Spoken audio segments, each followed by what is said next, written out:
est en train de devenir infectes l'une avec l'autre, là. Hein. Moi, j'ai jamais voulu ça, Marie. Hein.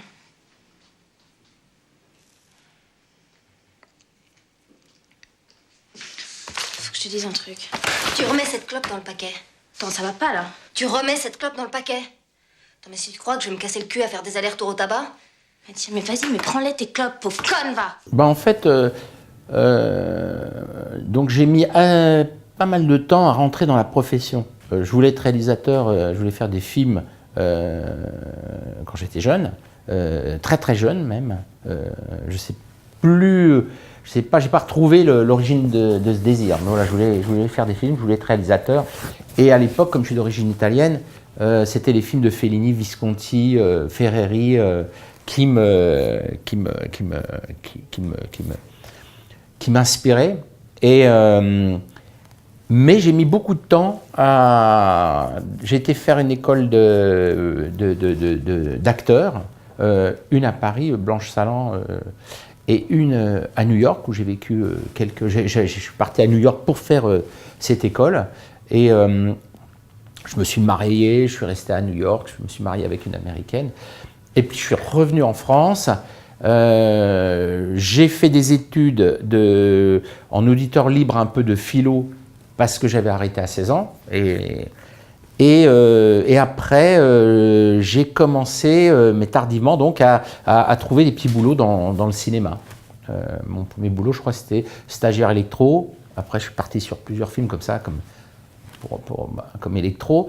Et puis après, je suis passé un peu à la régie. Après, j'ai fait un ou deux films comme petit assistant. Et puis après, j'ai fait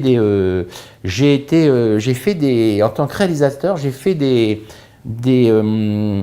petites pastilles pour des émissions comme Arthur et Mission Impossible ou les pastilles pour le truc là avec le champignon, la question pour un champion, des choses comme ça. Alors ça me permettait de vivre et ça me permettait aussi de filmer un peu, même si c'était pas de la fiction.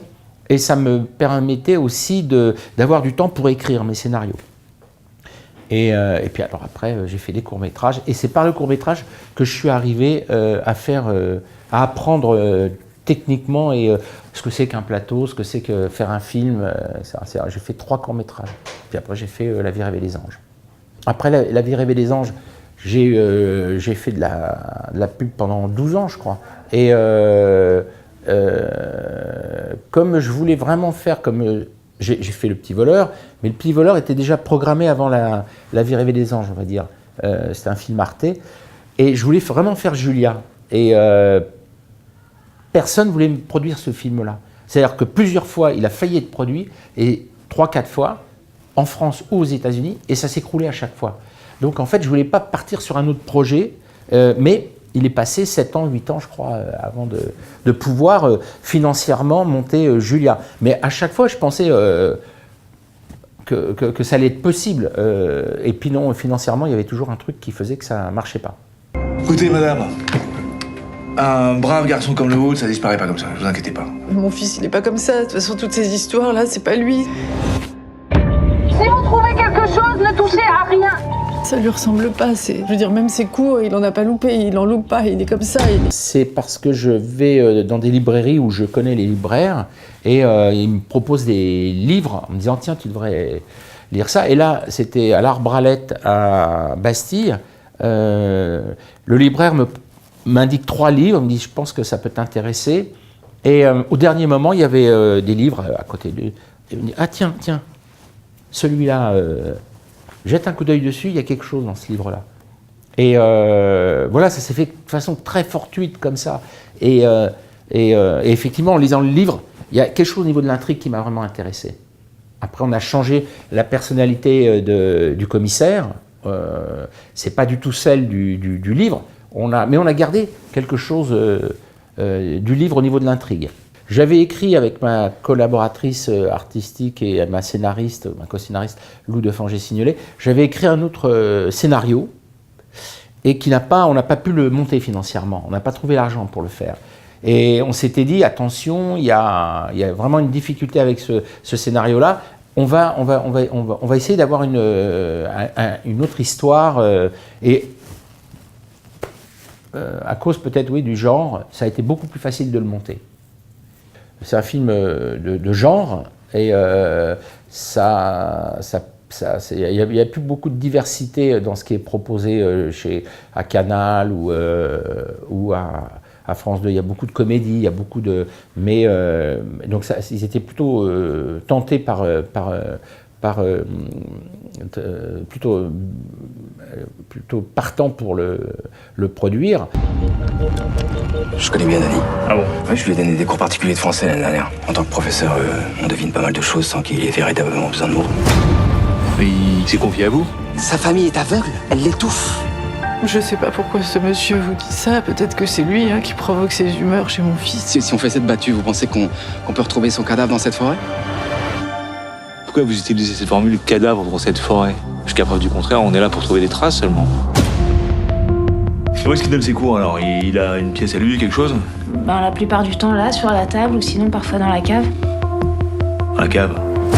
Ce qui m'intéressait dans cette histoire, d'abord j'avais envie de faire un film de genre, donc un film policier on va dire. Ce qui m'intéressait dans cette histoire, c'est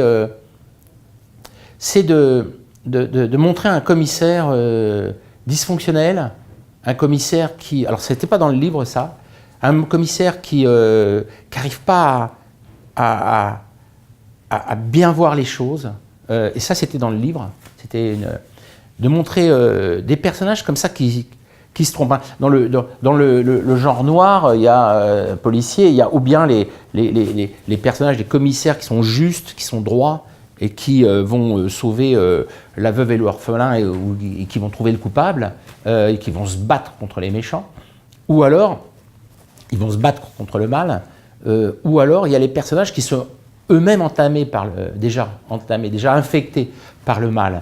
Et donc ce mal va les amener à des comportements un peu... Ils vont franchir des lignes jaunes.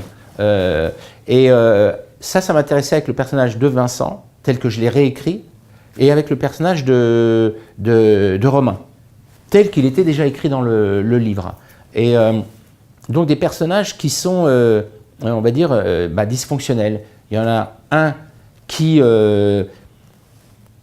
c'est un flic tenace, c'est un flic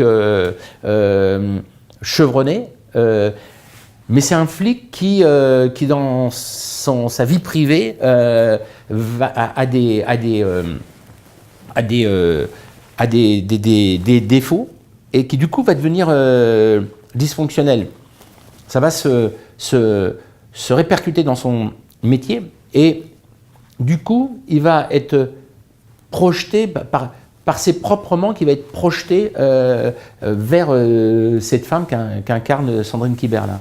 Romain, lui, c'est un professeur pour jeunes, un professeur de français qui s'attache c'est une vocation chez lui, l'enseignement, s'attache à ses élèves, à son métier, et qui pourtant va devenir aussi dysfonctionnel. Pourtant, il va se projeter dans ce fait divers qui arrive pratiquement, qui vient cogner à sa porte, puisqu'il a donné des cours à ce jeune qui a disparu, et qui va lui-même dériver et fracasser sa propre famille. Donc ça m'intéressait. Moi, j'aime bien les personnages qui sont un peu, qui sont pas justes, pas droits, qui portent en eux-mêmes déjà quelque chose qui les a contaminés, hein, qui fait qu'ils ont des comportements assez difficiles. On a négligé quelque chose. Depuis le début de cette enquête, on a cru la mère. Pourquoi tu veux absolument que cette femme, elle mente? Hein? Elle a pris 20 ans dans la gueule, là! Viens, là!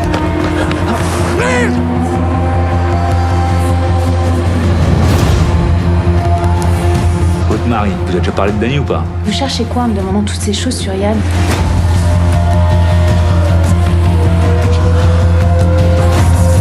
Je vais me lever et partir. Assis!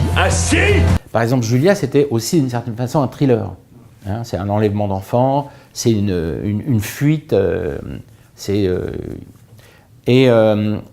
mais pour autant, je ne suis pas attaché à respecter les codes du genre. Je suis un peu comme...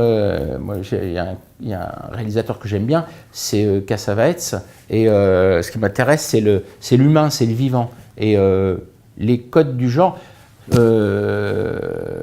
beaucoup quand je les regarde, quand je vais voir des films, et que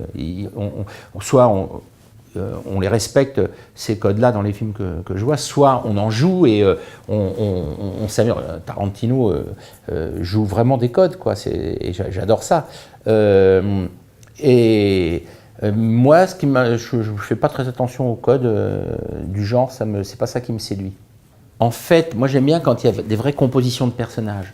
Et que ce soit avec Vincent, que ce soit avec Romain, on s'est tout de suite entendu sur ça. On ne va pas faire jouer Romain ou faire jouer Vincent dans quelque chose qu'ils ont déjà fait. On va vraiment essayer de composer des personnages. Et voilà, aussi facile qu'avec Tilda Swinton, parce que Vincent et Romain adorent composer des personnages. Ils sont partis dans leur incarnation, dans leur interprétation de façon très, très, très joyeuse, hein, très, très vivante. Moi, j'aime bien que ce soit psychophysique, j'aime bien que les acteurs expriment aussi par le corps ce qu'ils ont à l'intérieur d'eux-mêmes. Donc, ça n'a pas été difficile, ça, de travailler avec des acteurs qui déjà avaient des grosses carrières derrière eux. Je crois avoir des droits dont vous ne tenez pas compte.